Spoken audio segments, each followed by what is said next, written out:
ಲೋಕಸಭೆಯಲ್ಲಿ ಪರೀಕ್ಷಾ ಪರಿಷ್ಕೃತ ಬಿಲ್ ಪಾಸ್ ಆಗಿದೆ. ಇದಕ್ಕೆ ಆಡಳಿತ ಪಕ್ಷದವರು ಮತ್ತು ವಿರೋಧ ಪಕ್ಷದವರು ಒಮ್ಮತವನ್ನ ಸೂಚಿಸಿದ್ದಾರೆ.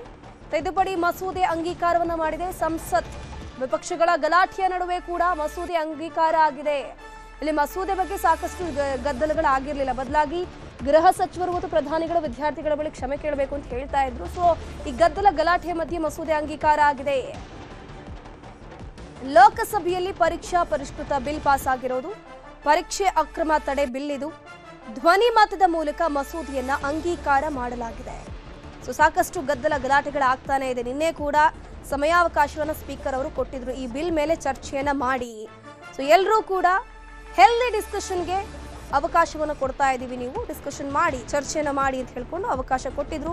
ಸೊ ಇವತ್ತು ಕೂಡ ಗಲಾಟೆಗಳಾಗ್ತಾ ಇತ್ತು. ಅದರಲ್ಲಿ ಎಸ್ಪೆಷಲಿ ವಿಪಕ್ಷದವರಿಗೆ ಈ ಒಂದು ಬಿಲ್ ಬಗ್ಗೆ ಏನು ಕೂಡ ತಕರಾರಿರಲಿಲ್ಲ. ಬದಲಾಗಿ ಈಗ ಏನು ನೀಟ್ ಅಕ್ರಮ ಪರೀಕ್ಷೆ ಏನಾಯಿತು ನೋಡಿ, ಎಡವಟ್ಟಾಯಿತು ನೋಡಿ, ಅಲ್ಲಿ ಪೇಪರ್ ಲೀಕ್ ಆಯಿತು ನೋಡಿ, ಅದರಲ್ಲಿ ಅದನ್ನು ಖಂಡಿಸಿ ಯಾವಾಗ ವಿದ್ಯಾರ್ಥಿಗಳು ಪ್ರತಿಭಟನೆ ಮಾಡಿದ್ರು ಅವ್ರ ಮೇಲೆ ಹಲ್ಲೆ ಆಗಿತ್ತಲ್ಲ, ಅದಕ್ಕೆ ಸ್ಪಷ್ಟನೆ ಕೊಡಬೇಕು ಅಂತ ಹೇಳ್ಕೊಂಡೆ ನಿನ್ನೆ ಇವತ್ತು ಎಲ್ಲವೂ ಕೂಡ ವಿಪಕ್ಷದವರು ಗಲಾಟೆಯನ್ನು ಮಾಡ್ತಾನೆ ಬರ್ತಾ ಇದ್ರು. ಸದ್ಯಕ್ಕೀಗ ಈ ಮಸೂದೆ ಅಂಗೀಕಾರ ಆಗಿದೆ.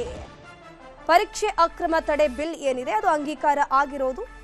ಕಟ್ಟುನಿಟ್ಟಿನ ಕಾನೂನು ಕ್ರಮಗಳು ಈ ಒಂದು ಬಿಲ್ನಲ್ಲಿ ಬರುತ್ತೆ.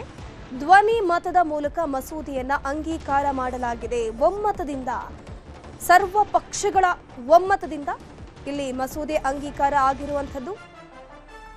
ಸೊ ಫೈನಲಿ ಯಾವಾಗ ನೀಟ್ ಪ್ರಶ್ನೆ ಪತ್ರಿಕೆ ಸೋರಿಕೆ ಆಗತ್ತೆ ನೋಡಿ, ಅದಾದ ಮೇಲೆ ಈಗ ಕೇಂದ್ರ ಸರ್ಕಾರ, ಕೇಂದ್ರ ಶಿಕ್ಷಣ ಇಲಾಖೆ ಎಚ್ಚೆತ್ತುಕೊಂಡು ತಿದ್ದುಪಡಿ ಮಸೂದೆ ಅಂಗೀಕಾರ ಆಗಿರುವಂಥದ್ದು. ಸೊ ಈ ಒಂದು ಬಿಲ್ ಅನ್ನ ಜಾರಿಗೆ ತಂದ್ರು. ಬಿಲ್ಲಲ್ಲಿ ಈಗ ಸಾಕಷ್ಟು ಕಟ್ಟುನಿಟ್ಟಿನ ಕಾನೂನು ಕ್ರಮಗಳು ಕೂಡ ಬರುತ್ತೆ. ಸೊ ಮಸೂದೆ ಅಂಗೀಕಾರ ಆಗುತ್ತೆ. ಅದಾದ ಮೇಲೆ ಕಲಾಪದಿಂದ ಹೊರ ನಡೆದಿದ್ದಾರೆ ವಿಪಕ್ಷಗಳ ಸಂಸದರುಗಳು. ಪರ ವಿರೋಧ ಇದ್ದಿದೆ, ಅದರ ಮಧ್ಯದಲ್ಲಿ ಗದ್ದಲಗಳ ಮಧ್ಯದಲ್ಲೂ ಕೂಡ ಸಂಸತ್ನಲ್ಲಿ ತಿದ್ದುಪಡಿ ಮಸೂದೆ ಅಂಗೀಕಾರ ಆಗಿದೆ. ಧ್ವನಿ ಮತದ ಮೂಲಕ ಮಸೂದೆಯನ್ನ ಅಂಗೀಕಾರ ಮಾಡಿರೋದು.